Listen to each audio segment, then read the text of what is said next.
আরে দুলা ভাই যে, আপনি সকালে কোন সময় বাইরে গেলেন? আমি তো টেরই পাইলাম না। ওই যে তুমি তো সকালে ঘুমাইছিলা, এই কারণে আমি যে গেট খুলে দিয়ে আসছি। অনেক সকালে উঠে তো। নাস্তা করবো, কিন্তু কেমন নাস্তা এসো? হ্যাঁ, ভাজা রুটি, ভাজা ডিম, কলা। আসলে আমি এক্সারসাইজ করি তো, আমার জন্য একটু ইংলিশ ব্রেকফাস্ট হলে ভালো হয়। ব্রেড অ্যান্ড বাটার সাথে যদি একটু ফ্রেশ জুস হয় তাহলে খুবই ভালো হয়। আমার একটু কাল থেকে ইংলিশ ব্রেকফাস্ট করবে। আচ্ছা, আর দুটো ব্ল্যাক কফি দাও তো। কেন রিমোট দিতে হবে কেন? যে শোটা চলতেছে এটাই তো ভালো, এটা দেখো। আরে যাও, এক কাপ চা করে নিয়ে আসো আমার জন্য। রুবির মা, কি হয়েছে আপা? ভাইয়ের জন্য এক কাপ চা বানিয়ে নিয়ে আসো তো।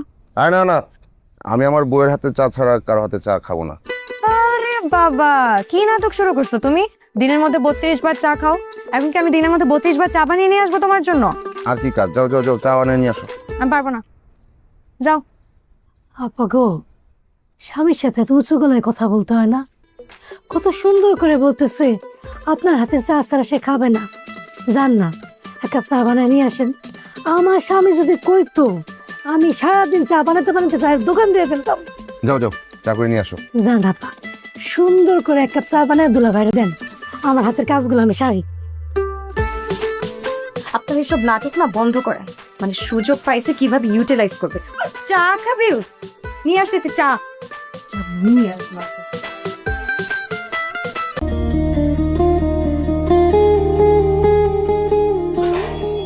চাচা আসসালামু আলাইকুম। ওয়ালাইকুম আসসালাম। দাঁড়াও, কই যাও? মাই, আজকে তোমার লাস্ট ডেট ছিল না টাকা দেওয়ার? টাকা কই? টাকা তো ছিল চাচা, টাকা ছিল, টাকাটা খরচ হয়ে গেছে, বুঝছেন না? সমস্যা নাই, এখন তো আর টাকা নিয়ে কোনো প্যারা নাই। টাকাটা আসতেছে, খরচ হচ্ছে, এই আমার একটু মিস্টেক হয়ে গেছে, আমি ভুলে গেছিলাম। আমি টাকা পাই যাবেন, প্যারা নিয়েন না। গত 4 মাস ধরে আমি একই কথা শুনছি, আসলো না। তুমি আজকে এই মুহূর্তে বাসা ছেড়ে দিবা, আর তোমার বাসায় যা মালপত্র আছে, জিনিসপত্র আছে, এগুলো বেচা আমি আবার ভাড়ার টাকা শোধ দেবো। চাচা, আপনি বুঝতেছেন না, আমি কিন্তু এখন শুটে আছি। হ্যাঁ, সিনেমার শুটটা কিন্তু অনগোয়িং, বুঝছেন না? টাকা আসতেছে, খরচ হচ্ছে, টাকা আসতেছে, খরচ হচ্ছে, আবার টাকা আসবে, আপনি পেয়ে যাবেন। এসব ধানায় পানায় আর চলবে না, অনেক করছো ভাই। আচ্ছা, এই যে দেখেন, আমার কস্টিউম চেঞ্জ হয়েছে না, কাপড় চোপড় চেঞ্জ হয়েছে না। আমি তো শুটে ছিলাম, শুট থেকে আসলাম, একটু ব্রেকে পাইছি তো, ওই যে আসলাম, উপরে যাবো, আবার চলে যাবো। একদম আপনি চিন্তা করেন না। না না, ছাড়ো। শোনেন না না, ছাড়ো। অ্যাক্টিং যেখানে করতেছো সেখানে কি করো, আমার সাথে আর কোনো অ্যাক্টিং চলবে না। বাসার ছাড়বা মানে এই মুহূর্তে চলে যাবে।